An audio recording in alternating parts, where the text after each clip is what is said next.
I feel like we were probably a little bit ahead of the curve with our name. I mean, it's more relevant now than ever. I've been seeing a lot of people hashtag plague years that has no relevance to our band, but it's definitely kind of helping getting our name out there. It's gotten people intrigued for sure. Some people think that we made it during the pandemic, which is pretty funny. But in all honesty, I wish this wasn't going on at all whatsoever. I'd much rather be touring, being out, seeing our fans and friends, and making new friends and fans and all that kind of stuff. So I really wish it was over a lot sooner than later. The record was finished before the pandemic. We finished the record in October of last year. We were just kind of sitting on it, waiting for our big tour that we had planned in May.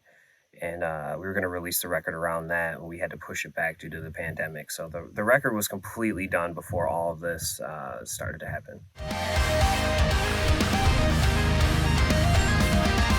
The biggest influence for us to do this band was definitely bands like Slayer, Metallica, Sepultura. But what gives us that sound kind of, I want to say kind of the Detroit sound is that we just want to sound real dark and real grimy. A lot of music from Detroit has a very dark edge to it, like Cold as Life, Negative Approach.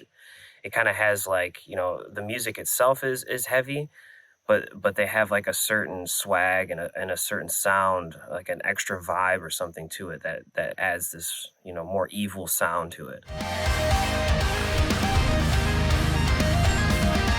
I always describe us as a mix between Slayer and Sepultura, with like some Cannibal Corpse riffs. We have a lot of mid-tempo stuff too, similar to like something you might hear off Injustice for All or something like that. So I guess all around, I'd say we're like a super heavy thrash band with a lot of death metal elements to it too. Maybe like a good 60-40 mix of thrash and death metal. Working with Arthur is always great. I love working with Arthur. This record, I had him help me a lot more with the synths and stuff like that. Last record was me and him, but mostly me. This time I really wanted him to do it as like a totally different aspect of the record that, somebody else contributed to. And I mean, he fucking crushed it. When we're working on the mix and the master, I mean, working with him is just great because I can literally hit him up 3 a.m., 3 p.m., whatever time. And, most of the time he's going to answer me or he'll have whatever suggestions I'm saying or whatever done the next time I talk to him, which is the pace I love to work at. So I can't say enough great things about Arthur. I'm sure anyone who's worked with him feels the exact same way because he's just the fucking best. The only difference between this record and Unholy Infestation as far as the recording process, we just went to somebody different this time. Before we were with Chris Tristane. This time around we went with Nick Morris. That's really the only difference. There's definitely a different sound in the record. Arthur definitely made, I think, Circle of Darkness a lot thicker, definitely a lot heavier. But it's always a pleasure working with him. It's going to be hard for me to never not work with him because he's just such a great friend and he fucking crushes it.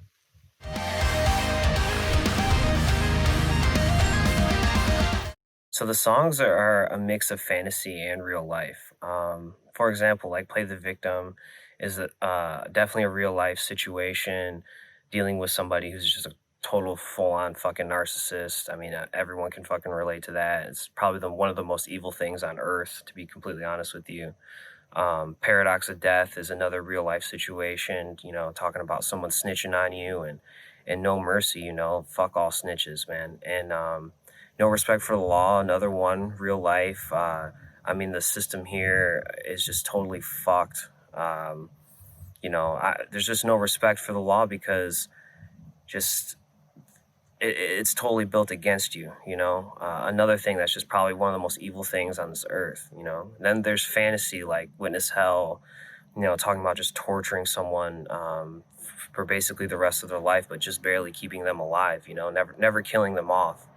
Or Evil One, which is just the story of, a woman begging Satan basically to have a kid. And the kid turns out to be the complete start of something totally evil. So it's a mix. A lot of it is my own anger, and some of it is just trying to be creative, story writing or creative writing, and also trying to just sound as pissed as possible.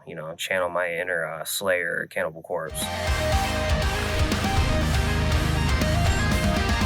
So I wrote No Respect for the Law last year, and I think October was while I was in the studio. I kind of had the idea for the song because I had just watched the Khalif Browder documentary and the 13 documentary, and I've always just been way into wrongful convictions and stuff like that. I mean, I've watched so much of that stuff. I'm just absolutely obsessed with it because it's just crazy how the system works. You get put into you can get put into a situation, whether you're right or wrong, you can just get fucked. I mean, they don't really care. If they want you, they'll have you, and that's what's fucked up about the law. It's not about serving any kind of justice. It's about serving their motive. The fact that you can get accused of something, you go to jail in most cases before court, and you sit there, and if you can't afford to get out, then you're just stuck. You're just there for days and days, and that shit breaks you. And lots of times people can't afford lawyers or anything like that. So when they step into the courtroom, they're intimidated because the state can spend millions and millions of dollars against you. They can do absolutely pretty much anything they want, and you're helpless. And even if you're innocent, that's going to intimidate you. And most people will take a plea bargain over that because they look at it like, well, I could be here for 2 to 5 years, on this plea, or I might be here for 20 because they're coming at me with, everything they got. And it's fucked up, man. It's real fucked up. The prison system here is fucked. And, I felt very, influenced to write or say something about it because that shit really, really angers me. And, it's crazy to see everything that's going on right now because, I wrote that song last year. So even last year, there was still crazy shit going on. Don't get me wrong, but it's even crazier right now, and I really hope people are seeing it and opening their eyes to it. Because if you're not at this point, then you're fucking just you're fucking clueless. So yeah, touring is pretty much impossible right now. We had a lot of plans for 2020, and those plans will continue until whenever this is over. We'll be playing as many shows as we can. We just want to play in front of as many people as we can, as much as we can. When this is all safe or, whatever they deem it, whether it's half capacity or full capacity, we'll be out there. And right now, we've just been working on new music, practicing. We're getting ready to lock in a live stream here that we'll be promoting soon. We're going to be dropping some new merch and, just engaging in social media.